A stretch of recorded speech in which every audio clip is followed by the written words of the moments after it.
नमस्कार, स्वागत है आप सबका राजनीति के इस अखाड़े में। मेरा नाम है अजय सेतिया। मित्रों, बुधवार को केजरीवाल की फिर से हाईकोर्ट में तारीख लगी हुई थी। अब मैं सब्जेक्ट बदलना भी चाहूं तो नहीं बदल सकता। 3 अदालतें हैं, तीनों में कोई ना कोई मामला है। हर अदालत अगली सुनवाई की तारीख अगले हफ्ते की दे देती है।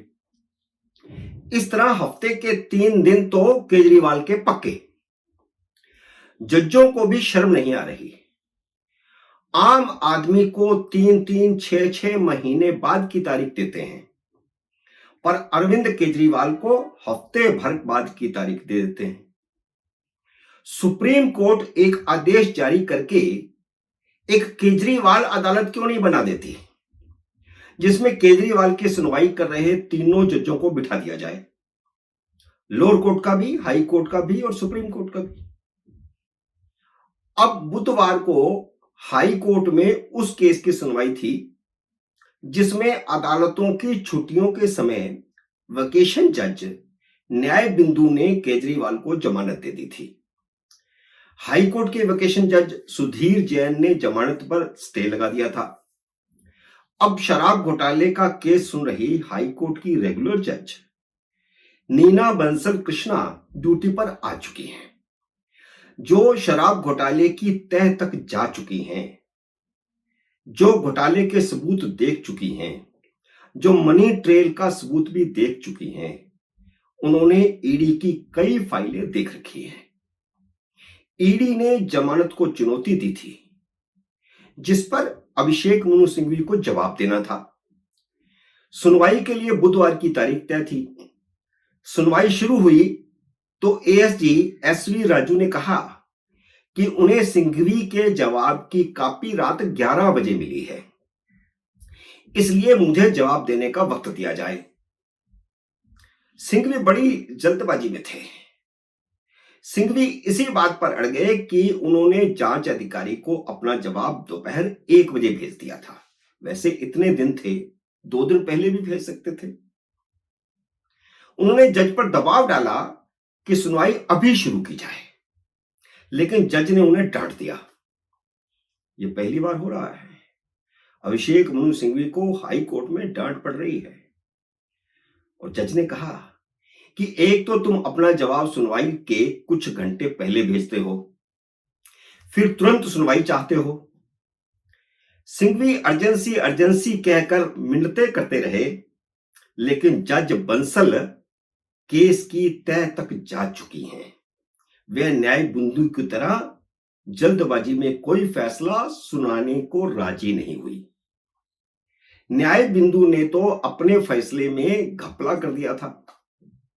अपने फैसले में उन्होंने यहां तक लिख दिया था कि ईडी यह साबित नहीं कर सकी कि विजय नायर मुख्यमंत्री अरविंद केजरीवाल के बिहाफ पर काम कर रहा था, जबकि ईडी के पास सबूत था कि विजय नायर ने समीर महेंद्रू से फेस टाइम पर वीडियो कॉल करके अरविंद केजरीवाल से बात करवाई थी। अरविंद केजरीवाल ने उसे मंत्री का सरकारी घर रहने के लिए दिलाया था।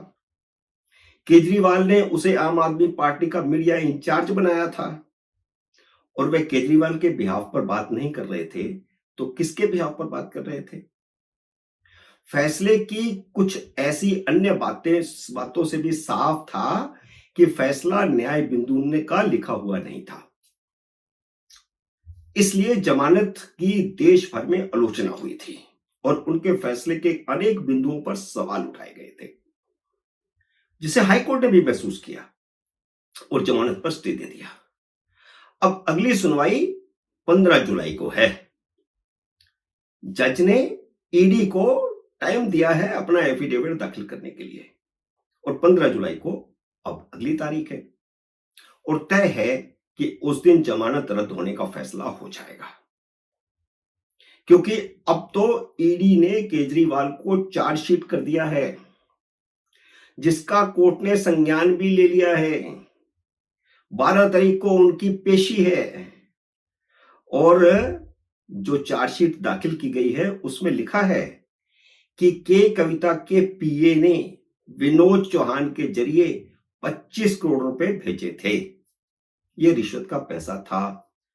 विनोद चौहान भी अब 12 तारीख को केजरीवाल के साथ ही कोर्ट में पेश होगा, जब चार्जशीट का संज्ञान लिया जाएगा, जब उन्हें चार्जशीट उनको सुनाई जाएगी। और ये सारा चीज जो मैंने बताई ना, ये भी चार्जशीट का हिस्सा है। और इतना ही नहीं, बल्कि विनोद चौहान और केजरीवाल की चैट भी ईडी के हाथ लग चुकी है, जो केजरीवाल के खिलाफ चार्जशीट का हिस्सा बनाया गया है। हाई कोर्ट से जमानत रद्द होगी तो सिंघवी उसी सुप्रीम कोर्ट में जाएंगे जिसके बारे में पूरे देश में धारणा बन चुकी है कि वहां तो सिंघवी जमानत दिला ही देंगे। अब केजरीवाल की सुप्रीम कोर्ट में जमानत होगी या नहीं होगी अभी नहीं कह सकते, लेकिन राहुल गांधी, जिन पर मनी लॉन्ड्रिंग और झूठ बोलने, मानहानि करने के 24 मुकदमे चल रहे हैं, उन्हें तेलंगाना के मुख्यमंत्री रेवंत रेड्डी ने बुरी तरह फंसा दिया है। राहुल गांधी आरोप तो भाजपा पर लगाते हैं कि वह ऑपरेशन लोटस चला करके दूसरी पार्टी के विधायक तोड़ती है, लेकिन रेवंत रेड्डी ने पिछले एक महीने में एक एक करके भारत राष्ट्र समिति के 7 विधायक तोड़ लिए हैं। विधान परिषद के भी 6 एमएलसी तोड़ लिए हैं। मुख्यमंत्री रेवंत रेड्डी खुद एक एक करके बीआरएस के विधायकों को कांग्रेस में ज्वाइन करवा रहे हैं और प्रेस कॉन्फ्रेंस में उसका ऐलान करके फोटो खिंचवा रहे हैं, एक एक करके। एक दिन में एक, अगले दिन एक, फिर अगले दिन एक, ये हो रहा है। कायदे से अगर 2/3 विधायक नहीं टूटते तो वह दल बदल नहीं माना जाता, वह दल बदल नहीं होता। 1/3 भी एक साथ टूटने चाहिए, एक एक करके नहीं। मध्य प्रदेश और कर्नाटक में जब कांग्रेस सरकारें गिरी थी तो दल बदल करने वाले विधायकों ने इस्तीफा दिया था। हिमाचल में भाजपा में शामिल होने वाले 3 निर्दलीय विधायकों ने इस्तीफा दिया है जहां उपचुनाव हो रहा है। तेलंगाना में बीआरएस के 39 विधायक हैं। जब तक 26 विधायक न टूटे कानून के मुताबिक 2/3, और वह भी एक साथ, तो दल बदल कानून के मुताबिक उनकी सदस्यता रद्द होगी या उन्हें खुद इस्तीफा देना चाहिए। लेकिन विधानसभा के स्पीकर बीआरएस की शिकायतों को सुन ही नहीं रहे, उस पर गौर ही नहीं कर रहे। एक तरफ रख दिया है, जैसे रद्दी की टोकरी में रख दिया गया हो। बीआरएस के कार्यकारी अध्यक्ष और केसीआर के बेटे केटी रामाराव ने हाई कोर्ट का दरवाजा खटखटा दिया है, क्योंकि विधानसभा स्पीकर उनकी सुन नहीं रहे। केटीआर ने राहुल गांधी को संविधान की कॉपी दिखाते हुए कहा है कि वह संविधान की कॉपी बार बार दिखाते हैं और संविधान संविधान चिल्लाते हैं। अब कहां गया संविधान? संविधान के 10वें शेड्यूल की अवहेलना हो रही है, कांग्रेस पार्टी खुद कर रही है, राहुल गांधी की सहमति से हो रहा है, और वह संविधान संविधान करते हैं। संविधान की धज्जियां तेलंगाना में उड़ाई जा रही हैं और कह रहे हैं कि वह संविधान की रक्षा करेंगे।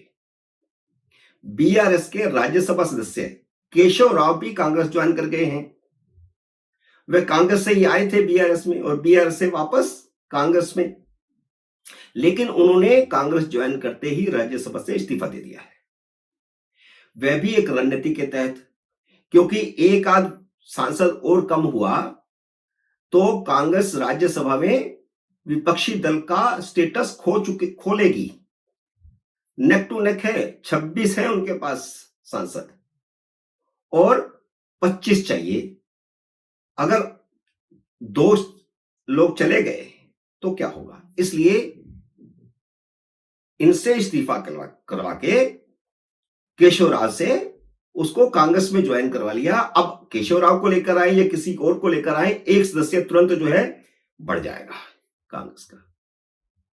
तो मित्रों, इस तरह संविधान की धज्जियां उड़ाई जा रही हैं जो संविधान के रक्षक बने हुए हैं उनकी ओर से।